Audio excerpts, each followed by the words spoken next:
म बालेन्द्र शाह नेपालको सार्वभौम सत्ता र राजकीय सत्ता नेपालको सार्वभौम सत्ता र राजकीय सत्ता नेपाली जनतामा निहित रहेको नेपाली जनतामा निहित रहेको नेपालको संविधानप्रति पूर्ण वफादार रही सत्यनिष्ठापूर्वक प्रतिज्ञा गर्दै ईश्वर, देश र जनताको नाममा शपथ लिन्छु कि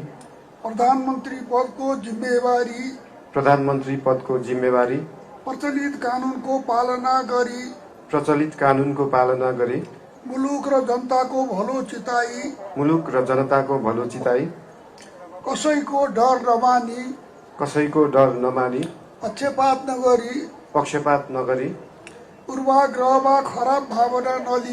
पूर्वाग्रह वा खराब भावना नलिई इमानदारीका साथ गर्नेछु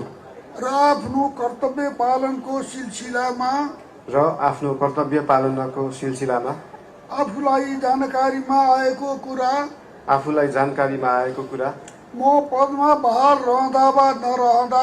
म पदमा बहाल रहँदा वा नरहँदा जुनसुकै अवस्थामा पनि प्रचलित कानूनको पालना गर्दा बाहेक अरू अवस्थामा कुनै किसिमबाट पनि प्रकट वा संकेत गर्ने छैन। यसपछि नवनियुक्त सम्माननीय प्रधानमन्त्रीज्यूलाई आफ्नो आसनमा रही शपथ पत्रमा हस्ताक्षर